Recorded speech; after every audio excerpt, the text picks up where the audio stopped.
Welcome to Sacred Disruption, where we talk about the intersection of faith, innovation, and where people are shifting to speak more about God in culture and in society. I'm excited to talk to Micah Macdonald. He was somebody who caught my attention on Instagram.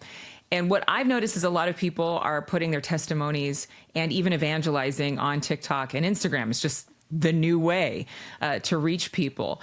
But Micah, I've got to talk to you about this particular story because you shared how you were made fun of in school because you weren't hanging out with girls as much as maybe some other guys were. You were not a virgin. Or no, you were a virgin. That was the issue. Yes. You were a virgin. Yeah. You were a good guy. You were the kind of guy that your mama would want you to hang out with, but you caught a lot of haterade for that. Just first of all, tell us your story. I think you have a cool story. Yeah. So, well, one, thank you so much for having me on. It's an honor to be on with you. And it's crazy how social media can connect you with crazy stories and people all over the place. But I have kind of a crazy story, crazy upbringing, but come from a single parent home. Both of my parents actually were in the ministry. My dad was a pastor at one point.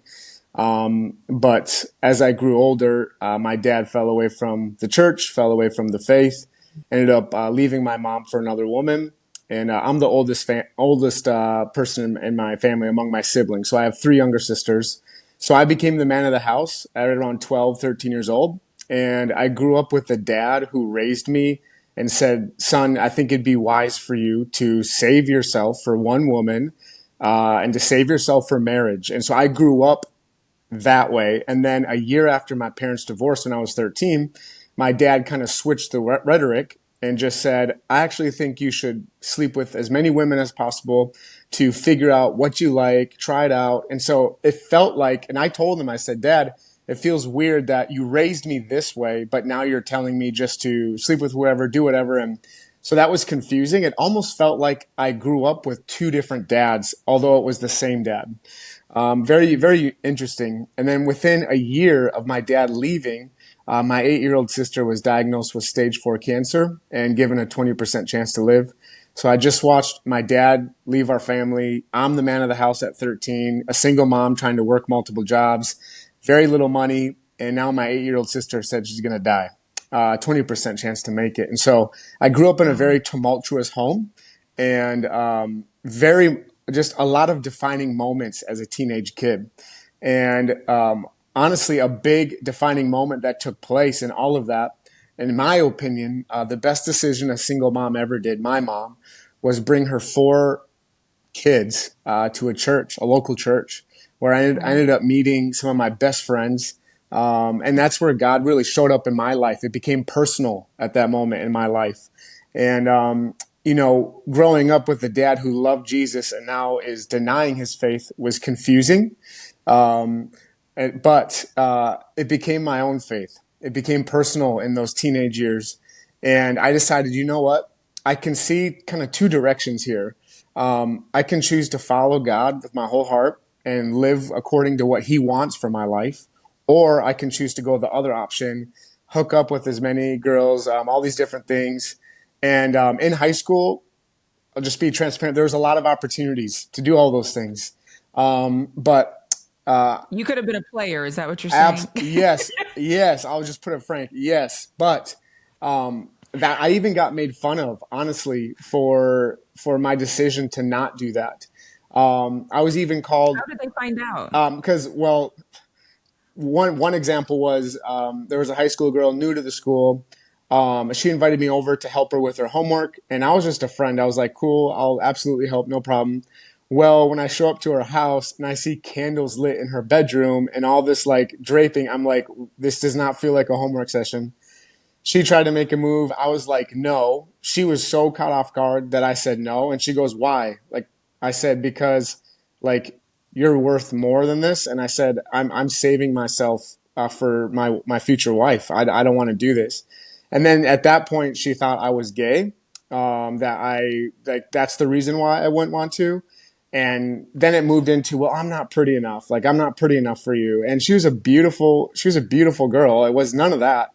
It was just, I made a decision early on as a teenage kid when all this brokenness was happening in my home that, you know what? living for God was absolutely worth it, even though my family was crumbling, even though everything around me was crumbling, even though I could have turned to all these different directions. There was no better way or option than to live for Jesus and to live for God. And so I just made a decision before anything would ever pop up. Just be like, I'm not going to do that. I'm not going to go there. And that's what kind of led to this Instagram video, which I didn't realize would go viral with nearly 7 million views and all these comments.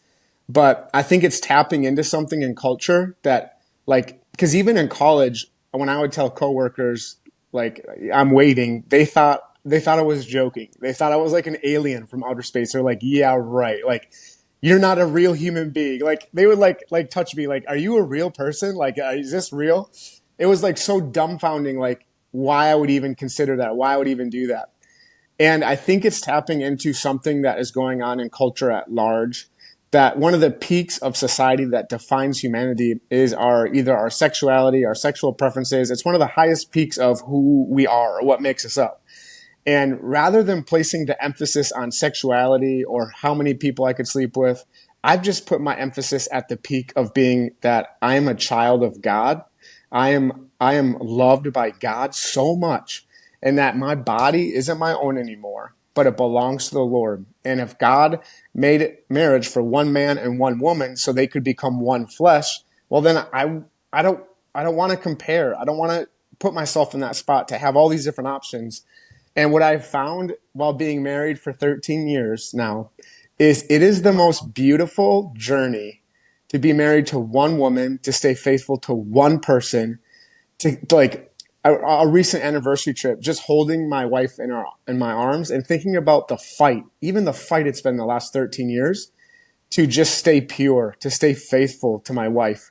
I don't care if you're the most devout Christian ever or you don't believe in God. It doesn't matter. Being faithful to one person is a challenge. It just is. But to be able to know that you're fighting for someone and you're pursuing someone and then you walk through all of life together, it's like one of the most beautiful journeys.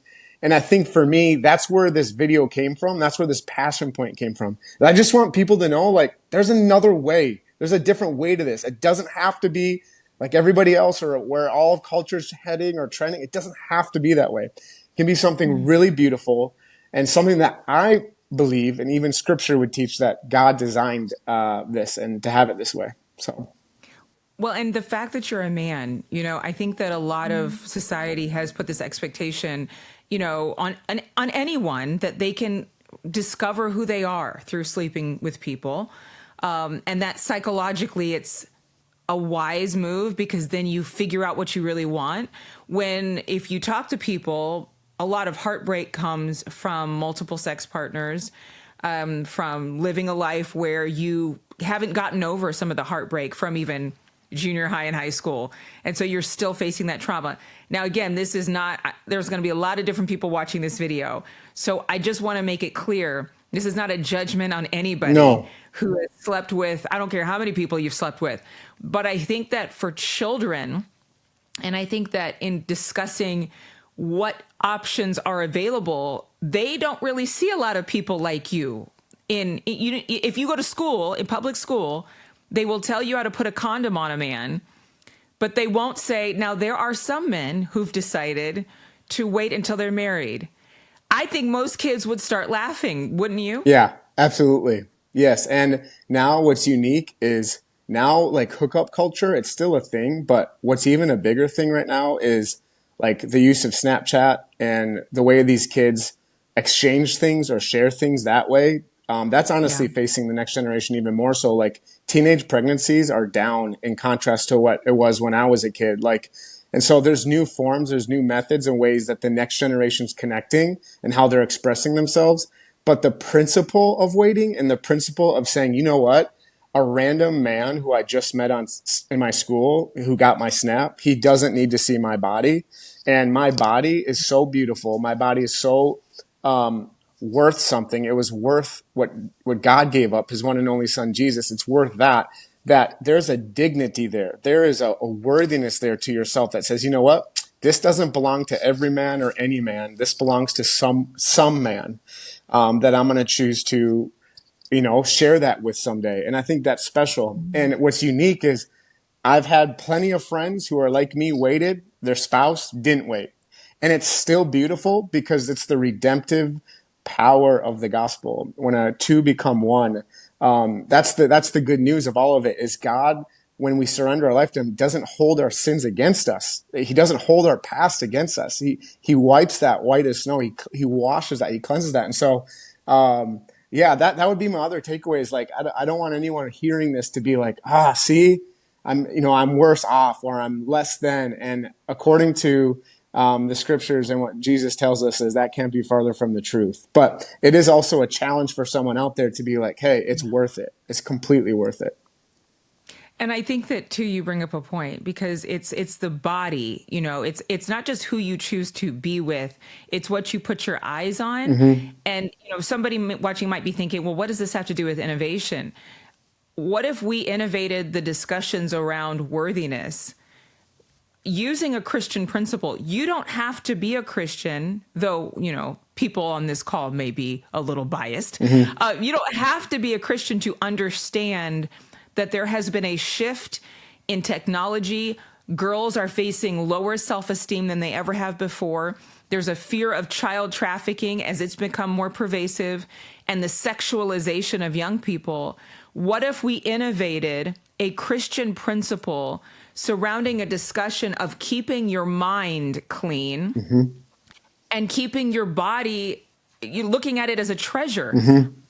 I don't know that we teach that in school. Have you been able to actually talk to schools, or are you allowed to share this story Yeah, with so schools? no, so I don't actually share in public schools, but every year I speak to thousands of teenagers across America within the local church context. And so every week I'm in a different state, speaking to some next gen, some 13 to 18-year-old kids, some young adult, some college kid. And so the last 8 years, I've been able to travel and speak primarily on the gospel and the good news of Jesus. However, these kinds of stories in my life are brought up as a way to be an example for the next generation, to let them know that there's a different way and that the brokenness and the broken home that they come from doesn't have to be their future and it doesn't have to be their story. Wow. I'm so glad that I saw your video. We'll play a snippet of it here. And then I have another guest coming on. Hi, Human. We're going to be right there with you in just a moment.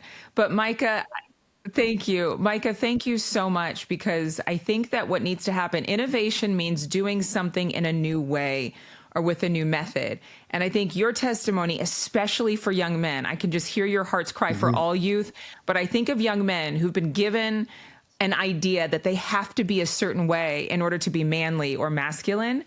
You are an example of a strong man that I think a lot of people are going to look up to and do look up to. So thank you so much for taking the time. Absolutely. Thank you. Appreciate it, Adrian. And your handle is, really quickly? At Pastor Micah Mac. And if you didn't know, he became a pastor, that kid who decided to have a personal relationship with Jesus. Thank you, Micah. We'll make sure to plug you on YouTube. Thank you.